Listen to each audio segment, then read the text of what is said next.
जय माता दी। हैप्पी नवरात्रि। चैत्र नवरात्रों की सभी भक्तों को बहुत सारी शुभकामनाएं। आज इस वीडियो में हम जानेंगे, अगर आप ज़्यादा व्यस्त रहते हो, आपके पास समय कम है, पूरे नवरात्रे करते हो या फिर आप उतरते चढ़ते नवरात्रे करते हो, आप भी चाहते हो दुर्गा सप्तशती का पाठ करना या फिर अन्य माता रानी के पाठ करना, बट आपके पास समय नहीं है, समय का बहुत ज़्यादा अभाव है, काम बहुत ज़्यादा होता है, ड्यूटी वाले हैं, ड्यूटी जाना होता है, समय की जब दिक्कत होती है तो हम दुर्गा सप्तशती का पाठ कर नहीं पाते हैं। तो आज मैं इस वीडियो में आपको बताऊंगी माता रानी के व्रत की कथा। नवरात्रों में अगर हम माता रानी के इस व्रत की कथा का श्रवण करते हैं, ज़्यादा समय नहीं लगता है पढ़ने में, थोड़ा छोटी सी ही कथा है माता रानी की, अगर आप इसको पढ़ लेते हो तो आपको उतना ही पुण्य प्राप्त होगा जितना दुर्गा सप्तशती का पाठ करने से मिलता है।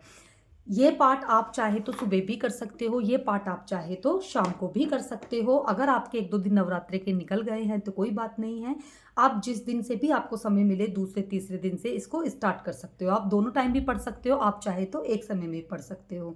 चलिए शुरू करते हैं माता रानी के नवरात्रे की व्रत कथा। एक समय नारद जी ने संसार भ्रमण करने के लिए स्वर्गलोक से मृत्युलोक की यात्रा को प्रस्थान किया। जब मृत्युलोक में पहुंचे तब वहां पर अनेक मनुष्य को नाना प्रकार के कलेशों से दुखी देखा। किसी मनुष्य को पुत्र से दुखी देखा, किसी को धन के लिए रोते हुए देखा। जब सारा मृत्यु लोग घूम चुके तब उनके मन में यह विचार उत्पन्न हुआ कि श्री बृहस्पति जी के बहुत दिनों से दर्शन नहीं किए, सो इनके दर्शन करके चलता हूँ। ऐसा मन में विचार कर कर वे श्री बृहस्पति जी के स्थान पर पहुंच गए। श्री बृहस्पति जी ने श्री नारद जी के आगमन पर बड़ा हर्ष प्रकट किया और नारद जी से बोले कि आप अपने अपने आने का कारण मुझे बताइए। जिस विचार से आप आज मेरे स्थान पर पधारे हैं, निसंकोच मुझे वर्णन कीजिए। तब नारद जी ने हाथ जोड़कर प्रार्थना की और कहा, महाराज, मैं इस बात को जानने के लिए आपके पास आया हूँ कि नवरात्रों के दिनों में व्रत करने से किस फल की प्राप्ति होती है। इस व्रत का महात्म्य मैं आपके मुखाविंद से सुनना चाहता हूँ। तब बृहस्पति जी बोले कि हे नारद, इस नवरात्रे व्रत कथा को मैंने ब्रह्मा जी से सुना था। ये नवरात्रे के चैत्र शुक्ल पक्ष प्रतिपदा से अष्टमी तक और अश्वनी मास में भी अश्वनी शुक्ल पक्ष प्रतिपदा से अष्टमी तक किया जाता है। यह नवरात्रे व्रत संसार के दुर्लभ से दुर्लभ वस्तु को प्राप्त करने के लिए किया जाता है। जैसे पुत्र की इच्छा वाले को पुत्र, धन की इच्छा वाले को धन, विद्या चाहने वाले को विद्या, सुख चाहने वाले को सुख प्रदान करने वाला है। इस व्रत के करने से रोगी रोग से मुक्त होता है, कारागार में बंद प्राणी कारागार से मुक्त होता है, उसकी सारी विपत्तियां दूर हो जाती हैं और वह सुखपूर्वक जीवन व्यतीत करने लगता है। वंध्या स्त्री पुत्रहीन हो जाती है, वंध्या स्त्री पुत्रवती हो जाती है। समस्त पापों को दूर करने वाले इस व्रत को करने से ऐसा कौन सा मनोरथ है जो सिद्ध नहीं हो सकता। जो मनुष्य इस अलभ्य मनुष्य देह को पाकर भी नवरात्र व्रत नहीं करता है, वह माता और पिता से हीन हो जाता है, अर्थात उसके माता पिता की मृत्यु हो जाती है और वह अनेक दुखों से भोगता है। उसके शरीर में कुष्ठ हो जाता है और अंगहीन हो जाता है, उसमें संताप उत्पत्ति का सामर्थ्य नहीं रहता। इस प्रकार वह मूर्ख अनेक दुख भोगता है। इस व्रत को न करने वाला निर्दयी मनुष्य धन और धान्य से रहित हो, भूख प्यास से पीड़ित होकर पृथ्वी पर घूमता है और गूंगा हो जाता है। जो साधक स्त्री भूलवश इस व्रत को नहीं करते, वह पति से हीन होकर नाना प्रकार के दुखों को भोगते हैं। नवरात्रे में यदि व्रत करने वाला मनुष्य सारे दिन का उपवास ना कर सके तो एक समय भोजन करे और एक दिन वंधवों सहित नवरात्रि व्रत की कथा का श्रवण करे। ब्रह्मा जी बोले, हे बृहस्पति, जिसने पहले इस महाव्रत को किया था उसका पवित्र मनोहर इतिहास मैं तुम्हें सुनाता हूँ, सावधान होकर सुनो। इस प्रकार ब्रह्मा जी का वचन सुनकर बृहस्पति जी बोले कि हे ब्रह्मा जी, मनुष्य को कल्याण करने वाले इस व्रत के इतिहास को कहो, मैं सावधान होकर सुन रहा हूँ। आप शरण आए हुए मुझ पर कृपया करें। ब्रह्मा जी बोले, पीठत नाम के मनोहर नगर में अनाथ नाम का एक ब्राह्मण रहता था। वह भगवती दुर्गा का भक्त था। उसके संपूर्ण सद्गुणों से युक्त मानो ब्रह्मा जी की सबसे पहली रचना हो, ऐसे यथार्थ गुण वाली सुमति नाम की एक अत्यंत सुंदर पुत्री पैदा हुई। वह कन्या सुमति अपने पिता के घर बालपन से अपनी सहेलियों के साथ क्रीड़ा करती हुई इस प्रकार बढ़ने लगी जैसे शुक्ल पक्ष के चंद्रमा काल बढ़ता है। उसके पिता प्रतिदिन जब दुर्गा जी की पूजा और होम किया करते थे, उस समय वह भी नियम से वहां उपस्थित होती थी। एक दिन वह सुमति अपनी सखियों के साथ खेलने गई और भगवती के पूजन में उपस्थित नहीं हुई। उसके पिता को पुत्री की ऐसी असावधानी देखकर बड़ा क्रोध आया और पुत्री से कहने लगे कि हे दुष्ट पुत्री, आज प्रमादवश तूने भगवती दुर्गा का पूजन नहीं किया, इस कारण मैं किसी कुष्ठी दरिद्र के साथ तेरा विवाह करूंगा। इस प्रकार कुपति पिता के वचन सुनकर सुमति को बड़ा दुख हुआ। वह पिता से कहने लगी कि हे पिताजी, मैं आपकी कन्या हूँ, मैं सब तरह से आपके अधीन हूँ, जैसी आपकी इच्छा हो वैसा करिए। कुष्ठी और दरिद्री किसी के साथ जैसी आपकी इच्छा हो मेरा विवाह कर सकते हो, पर होगा वही जो मेरे भाग्य में लिखा है। मनुष्य ना जाने कितने मनोरथों का चिंतन करता है, परंतु कर्म के अनुसार मिलता उसको वही है जो उसके कर्म में होता है। उसका फल देव से अधीन है। जैसे अग्नि में तृणादि पड़ने पर वह अधिक प्राप्ति कर देते हैं, उसी तरह कन्या के ऐसे निर्भयता से कहे हुए वचनों को सुनकर उस ब्राह्मण को अधिक क्रोध आया। तब उसने अपनी कन्या का कुष्ठी के साथ विवाह कर दिया और अत्यंत क्रोध होकर कहने लगा कि जाओ जाओ, जल्दी जाओ और अपने कर्म का फल भोगो।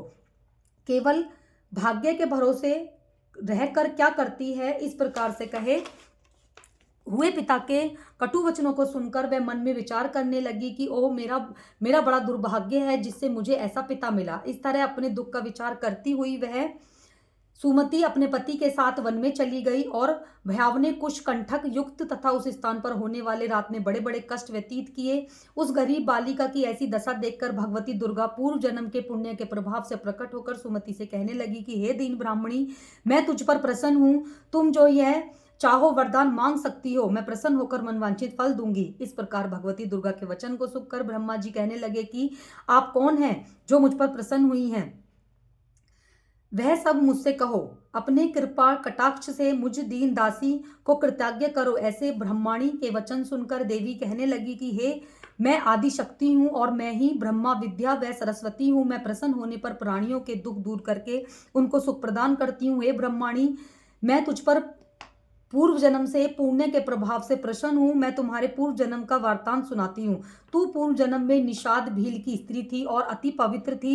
एक दिन तेरे पति निषाद ने चोरी की। चोरी करने के कारण तुम दोनों को सिपाहियों ने पकड़ लिया और ले जाकर कारागार में बंद कर दिया।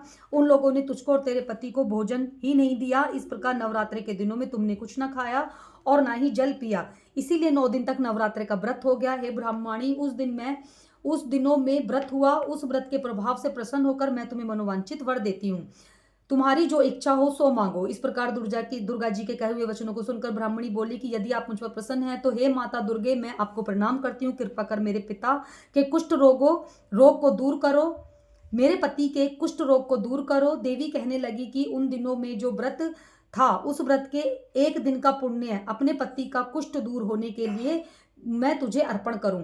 उसके प्रभाव से तेरा पति कुष्ठ से रहित होकर सुवर्ण सदृश्य कांति युक्त शरीर वाला हो जाएगा। ब्रह्मा जी बोले कि हे, इस प्रकार देवी के वचन सुनकर वह ब्राह्मणी बहुत प्रसन्न हुई और पति के निरोग करने की इच्छा से इस प्रकार देवी के वचनों को सुनकर वो खुश हो गई। तब उसके पति का शरीर भगवती दुर्गा की कृपा से कुष्ठ रहित होकर अति कांति युक्त हो गया, जिसकी कांति के सामने चंद्रमा की कांति भी क्षीण लगती थी। वह ब्राह्मणी पति की मनोहर देह को देखकर देवी को अत्यंत पराक्रम वाली समझकर स्तुति करने लगी कि हे दुर्गे, आप दुर्गति को दूर करने वाली, रोगी मनुष्य को निरोग करने वाली, प्रसन्न होने पर वांछित वस्तु को देने वाली, मनुष्यों का नाश करने वाली, को दूर करने वाली हो। आप ही सारे जगत की माता, आप ही पिता हो। हे अम्बे, मुझ अपराध रहित अबला को मेरे पिता ने कुष्ठी मनुष्य के साथ विवाह कर मुझे घर से निकाल दिया। उनके द्वारा निकाली हुई मैं पृथ्वी पर आरक्षित घूम रही हूँ। आपने मेरा इस आपत्ति रूपी समुद्र में उद्धार किया है। हे देवी, आपको मैं बार बार प्रणाम करती हूँ, मुझ दीन की रक्षा करो। ब्रह्मा जी बोले कि हे बृहस्पति, इस प्रकार उस सुमति के मन से देवी की स्तुति की। उसकी की हुई स्तुति सुनकर देवी को बहुत संतोष हुआ। वह ब्राह्मणी से बोली कि हे ब्राह्मणी, तू उद्धव लक नाम का आदि बुद्धिमान, धनवान, कीर्तिवान और जितेंद्रिय पुत्र तुझे शीघ्र प्राप्त होगा। ऐसा कहकर वे देवी उस ब्राह्मणी से फिर कहने लगी कि हे ब्राह्मणी, और जो कुछ तुझे तेरी इच्छा हो मन वांछित फल मांग, मैं तुझको अर्पित करूंगी।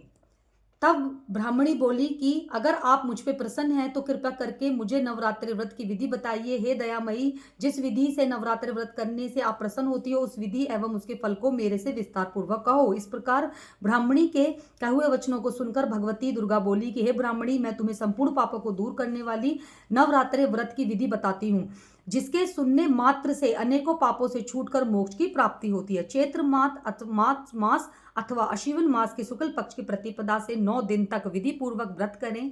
यदि दिन भर का व्रत न कर सकें तो एक समय भोजन करें। किसी विद्वान ब्राह्मण से पूछकर घट स्थापना करें और वाटिका बनाकर उसको प्रतिदिन जल से सींचें। महाकाली, महालक्ष्मी और महासरस्वती इनकी मूर्तियां बनाकर उनकी नित्य विधि सहित पूजा करें और पुष्पों से विधि पूर्वक अर्घ दें।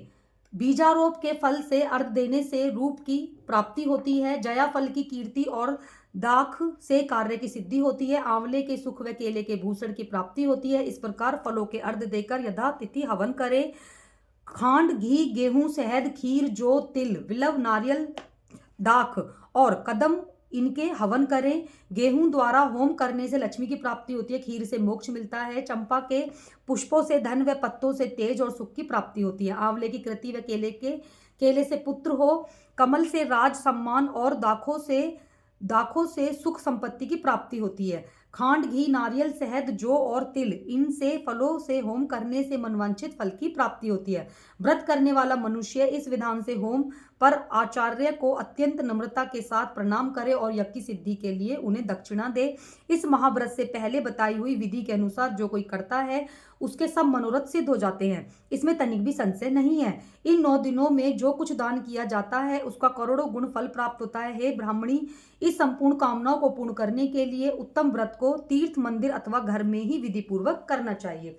ब्रह्मा जी बोले कि हे बृहस्पति, इस प्रकार ब्राह्मणी को व्रत की विधि तथा फल बताकर भगवती दुर्गा अंतर्ध्यान हो गई। जो मनुष्य या स्त्री इस व्रत को भक्ति पूर्वक करता है वह इस लोक से सुख पाकर अंत में दुर्लभ मोक्ष को प्राप्त होता है। हे बृहस्पति, इस दुर्लभ व्रत का महात्म्य मैंने तुम्हारे लिए बताया है। ब्रह्मा जी ऐसे वचन सुनकर बृहस्पति जी आनंद के कारण रोमांचित हो उठे और ब्रह्मा जी कहने लगे कि हे ब्राह्मण, आपके मुख से अति कृपया हुई। जो अमृत के समान इस नवरात्रि व्रत का महात्म्य आपने मुझे सुनाया। हे प्रभु, आपके बिना और कौन इस महात्म्य को सुना सकता है। तुमने सब प्राणियों का हित करने वाला इस अलौकिक व्रत को पूछा, इसीलिए तुम धन्य हो।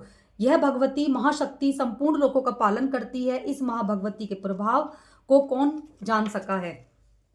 बोलो अम्बे मात्र की जय, सच्चे दरबार की जय, सतिया जोता वाली माता तेरी सदा ही जय। ये थी दोस्तों नवरात्रों की व्रत कथा जो हमें दोनों ही नवरात्रों में जरूर सुननी चाहिए। सुबह भी सुनिए, शाम को भी सुनिए।